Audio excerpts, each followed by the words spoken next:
Life.Church created this podcast because we all need healthy conversations with real people. So this podcast is here to help you start real conversations with your life group, friends, and family. Now, on to the show.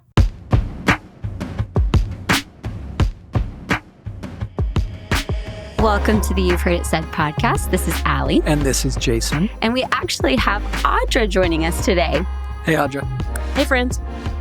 So Audra, what are you doing here? I mean, That was so direct. But she's always here recording, but she has a microphone, and I don't know why. Yeah, I have a game that I am bringing today for you guys to play. Oh, man. How did I know there was going to be a game? Gosh. I think you'll like this one. Does Jason know about the game? No. Do you know about this? Here's what I know, that there's a game. Yeah, so this is actually a game that's based on another podcast that I listened to, but I thought it would be fun for us to play today. And I have been keeping this very tightly under wraps, so neither of you should know any of what you would need to know in order to have an advantage or cheat. Okay. We have here today also in the studio 3 trained actors. Each one of these actors is going to read a news story. Okay. One of these news stories is real. 2 of these news stories are not real. Oh. So it's going to be your job to decide which one of these is real and which 2 are fake. And then after you both pick, I will reveal which one has actually happened. And we do have a little bit of a theme. So these are all things that are just highly unexpected situations that happen. And they all are surrounding events with animals and nature. Okay. Creatures from the wild, if you will. Okay. All right. Okay, first off, we have Katie. Katie is going to be our first reader, and she has article number 1. Hard partying baboons crash woman's birthday party.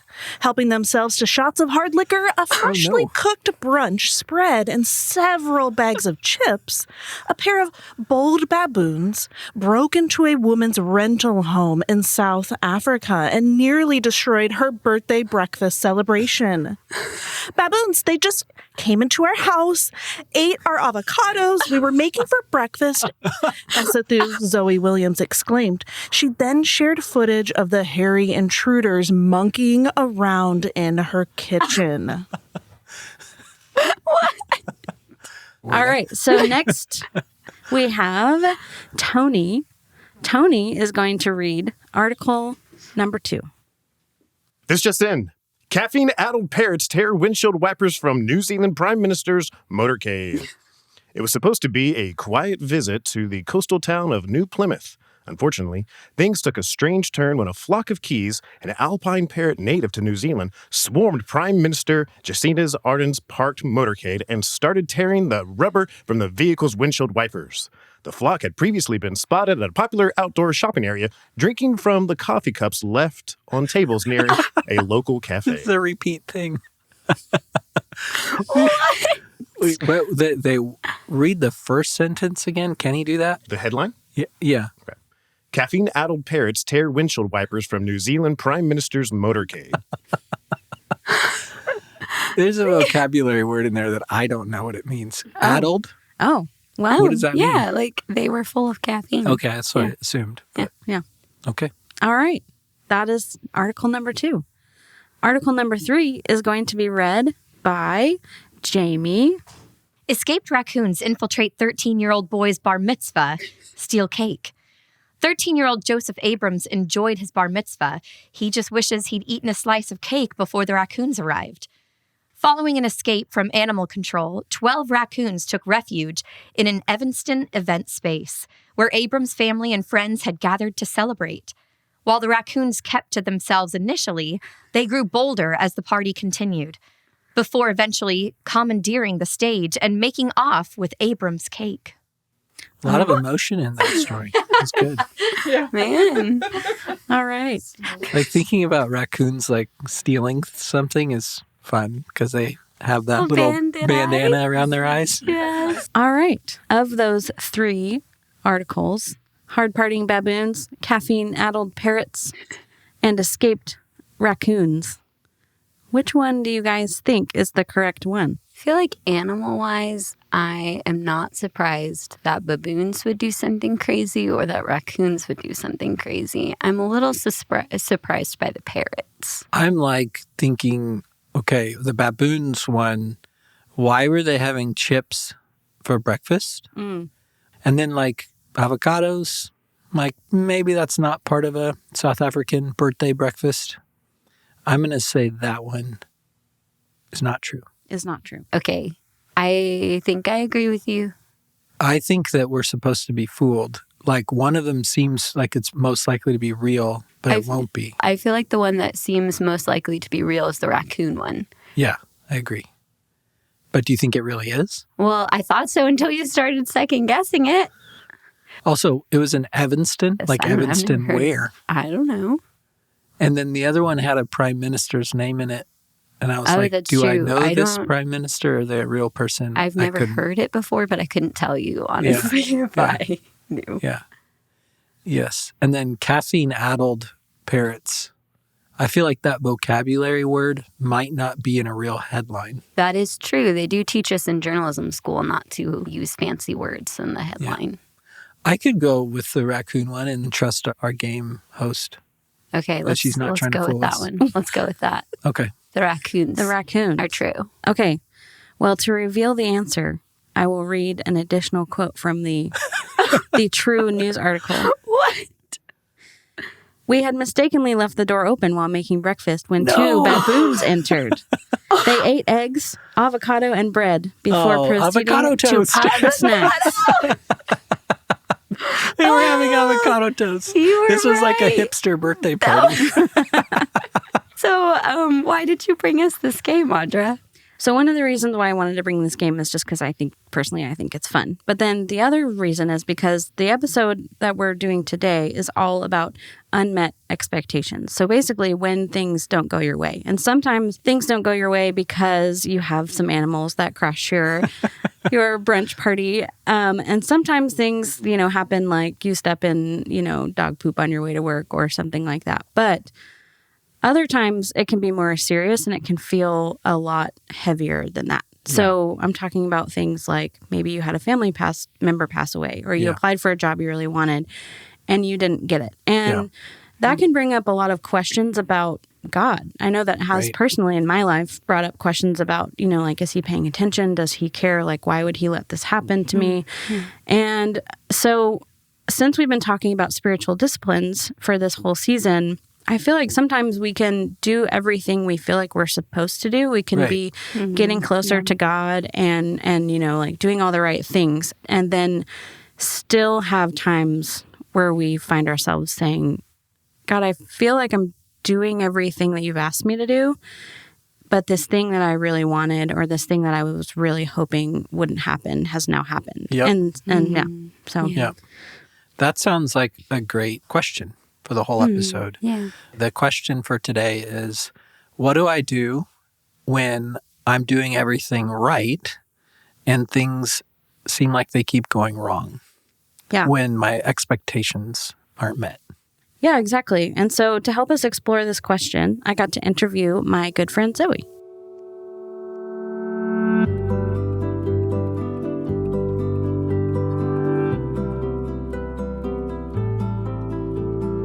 Zoe, thank you so much for joining us on the You've Heard It Said podcast all the way from Europe.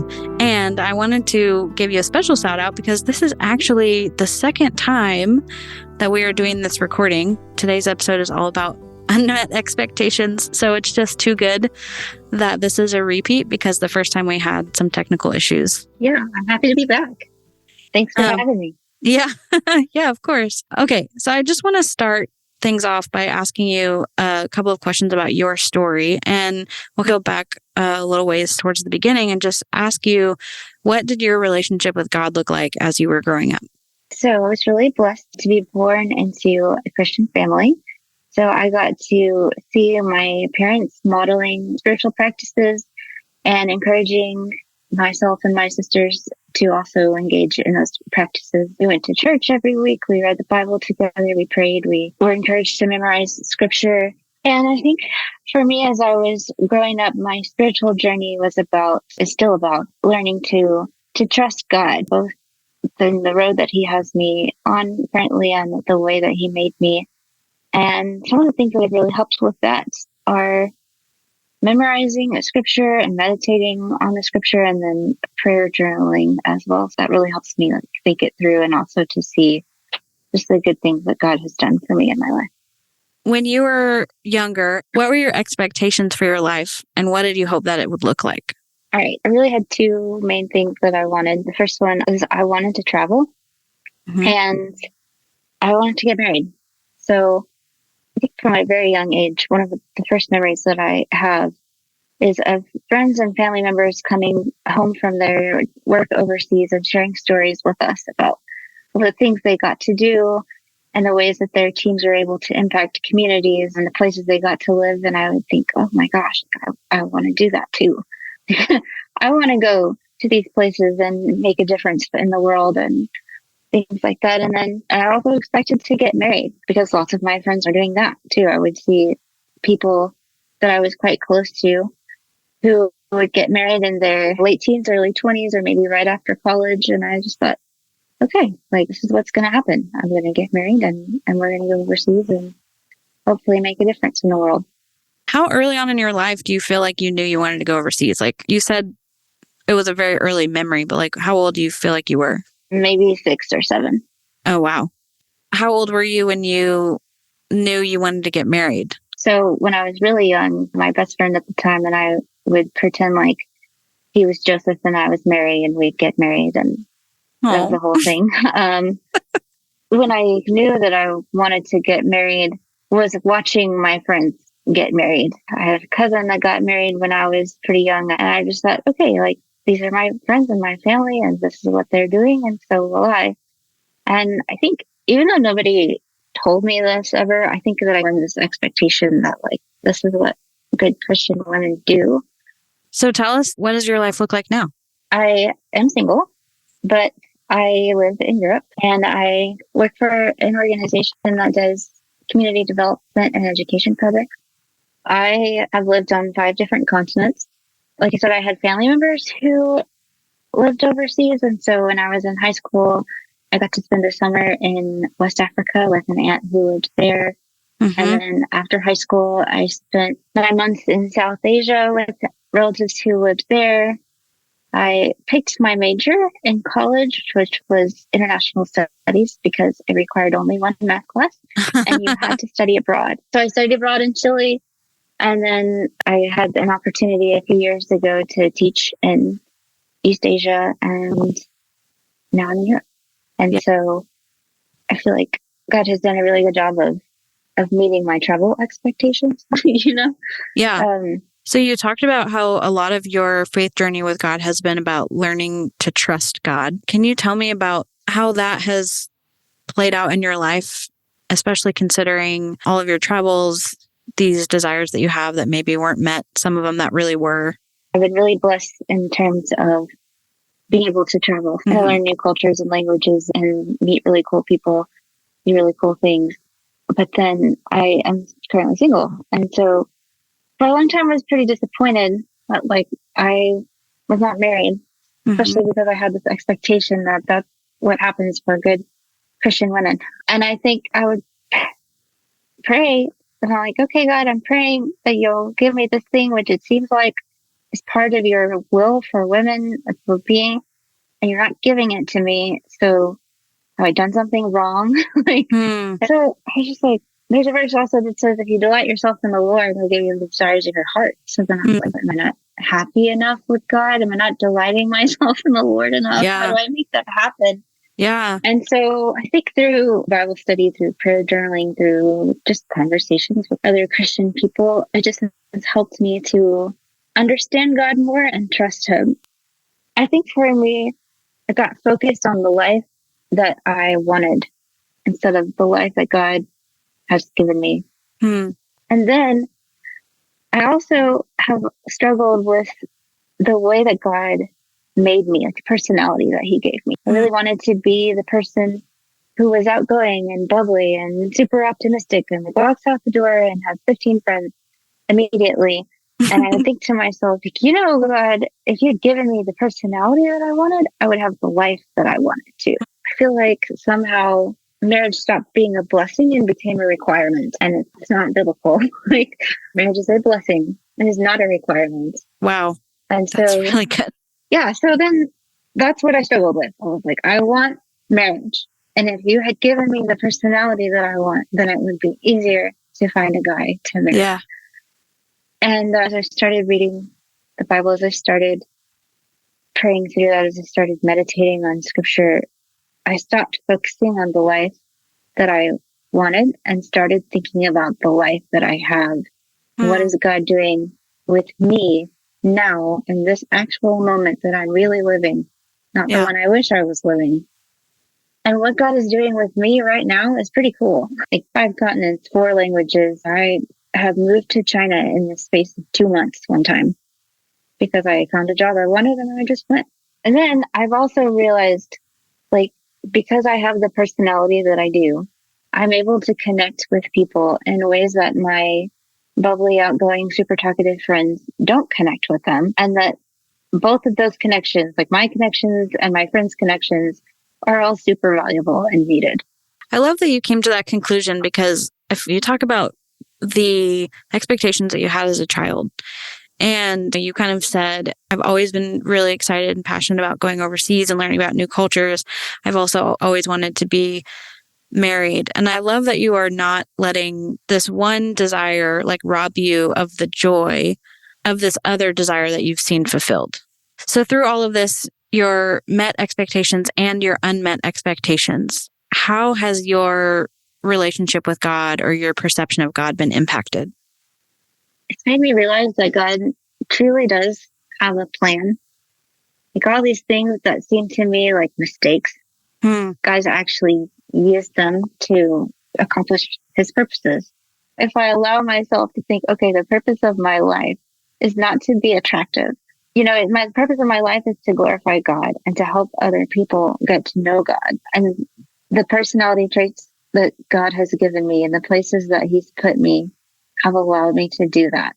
So what do you think it looks like to move forward in a healthy way when your expectations are not met?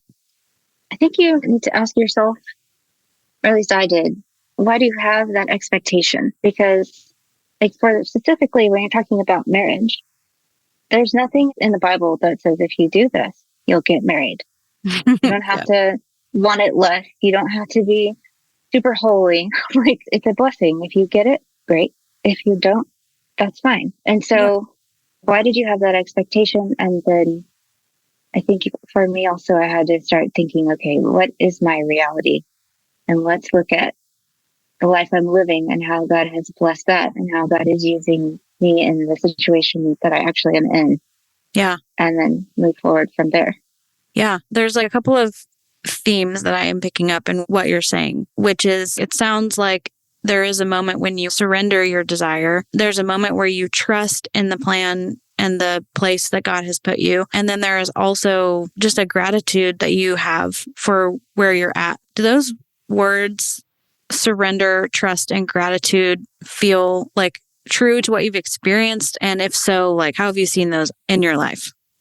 So I think that for me, it started with gratitude of like, wow, look at all the stuff God has allowed me to do. Look at the ways that he's allowed me to make friends and impact people and the relationships that he's given me. And then once I started seeing all the good things in my life, then that allowed me to trust him, to say, okay, he's a good God with a good plan for me and for the rest of the world too. And then that makes it easier to surrender your other desires to God. If I meet someone who wants to join me in doing this, great, let's do this together. But I'm okay doing it as a single person. Obviously, I have a team here with me. It's not just me. I don't need a spouse to make this happen. What advice would you give to someone who is like currently facing the disappointment of an unmet expectation? First of all, I would say you're not alone. If you're struggling, it's okay.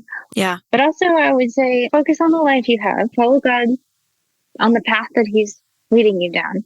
But I would say if you want to get married, keep asking God. for that. Like there's this, like we were talking earlier about, you have to surrender your singleness to the Lord. There's this expectation that if I just stop wanting this, then I'll get it. Which in almost no other field of life does that work like that. Nobody says, if you want to be a really successful in your profession or really successful as a parent, just stop thinking about it. Like, just don't try so hard. That's so true. There's a parable in the Bible where Jesus is teaching about prayer, and he tells this parable of a woman who comes to the house of the judge, and she's like constantly knocking on his door, like, hey, let me in, help me, I need help, I need help, I need help. And finally the judge is like, okay, all right, I'll come help you. Just stop knocking on my door. And that's the way Jesus tells us to pray. So I don't think you have to give up on your desire. Yeah. But I do think that you have to continue down the path that God is leading you down, and trust that even if he doesn't answer that prayer the way you want, that he's still good and he still loves you. Yeah. Zoe, thank you so much for coming on the podcast, sharing your story, sharing your wisdom, and for doing it twice, which was not the expectation, but I just appreciate your willingness to rise to that challenge of doing an interview over again. And I just know that this is going to help so many people as they process their own unmet expectations. Yeah. Thank you for having me. It was a pleasure.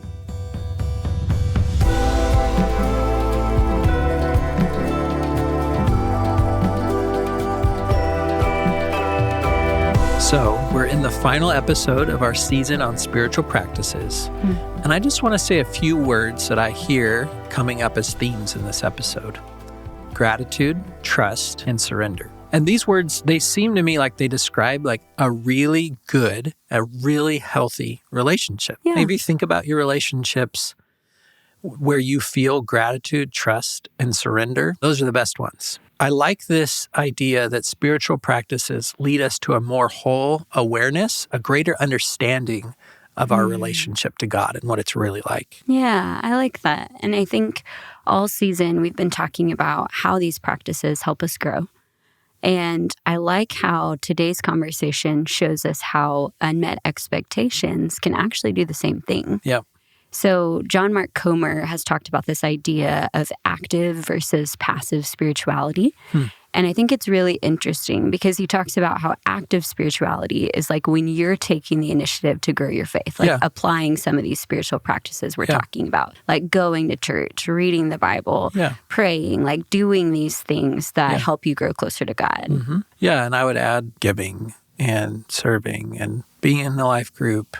And like often I think of that as those are all of them. So you're saying there's more. So he talks about how those practices and that active spirituality is great, but it can only take us so far. And there's only so much that we can do to grow our faith. But that's where this idea of passive spirituality comes in, of we experience this kind of passive spirituality when our life doesn't go the way that we planned, when we don't get the job, when we don't get the relationship that we hope for, when we get sick, when other people we love get sick, essentially when we experience suffering. And so I think for me and for a lot of people, when we experience suffering, we tend to have one of two responses. We can either distance ourselves from God and just be like, you know what, I'm done. I don't even want to talk to you anymore because I'm so angry and disappointed. Or we can lean into God. And that doesn't mean we're just like, okay, I accept everything that has happened to me and I have no feelings about it whatsoever. It means, hey, I'm really upset and I'm angry about this and I want to talk to God about it and I want to bring those things to him. And that's why, we have the Psalms full of David being like, how long is my life going to be like this, God? And it's okay to bring that kind of stuff to him. And so when we don't get the things that we hope for, we can choose to lean into God and bring him all those things we're struggling with, and then that can actually grow our relationship with him. This is reminding me of a time where I got to talk to this guy who had been like a mentor of mine, but from afar. I had never met him. He was an author. I had this cool opportunity to meet him, and we were talking about this, and I'm connecting all the dots now. He said, most of the things in our life that seem bad, those moments in our life that don't go as we have planned them or they just feel bad to us, are also moments where God is growing us up. Yeah. And that, I was like, that actually feels better. He wasn't trying to say God makes it happen. He was saying God can use it to work things together for your good. This is reminding me of what Zoe shared from Psalm 37:4. This is the NIV version. It says, "Take delight in the Lord, and he will give you the desires of your heart." And at first it's like, wait a minute. Okay, so take delight in the Lord and he'll give you the desires of your heart. How does that equal unmet expectations? Right. I think sometimes we read that scripture and we think it means we're going to get the stuff we want. But maybe it's more like as we delight in him, as we experience that gratitude and trust and surrender, that there's this thing that happens where our desires are actually formed over time to become more like his. And I want to make sure that people know that what we're not saying is that you need to look at that terrible thing that happened to you, whatever it was, and think, oh, God gave that to me. That is not what we're saying. There are terrible things that happen that you should and can be disappointed with. What we're saying is you can look at that terrible thing and you can invite God there. And you can experience his kindness and his goodness and his healing in that place. Yeah. So this is taking me all the way back to the beginning of the season. We said, what is a spiritual discipline? We said a spiritual discipline or practice is any activity that helps us bring our thoughts, feelings, motivations, and actions into alignment with Jesus's way of living.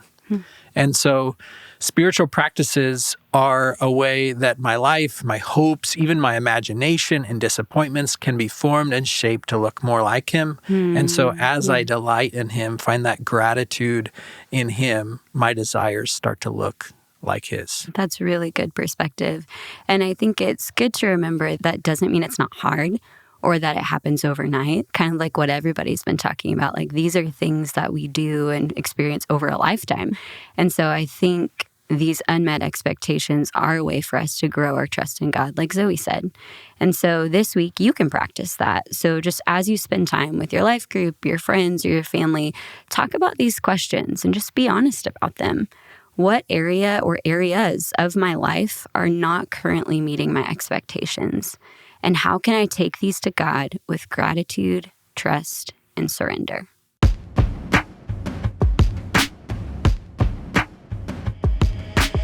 Hey, this is Jason. Did you go to school, like elementary school?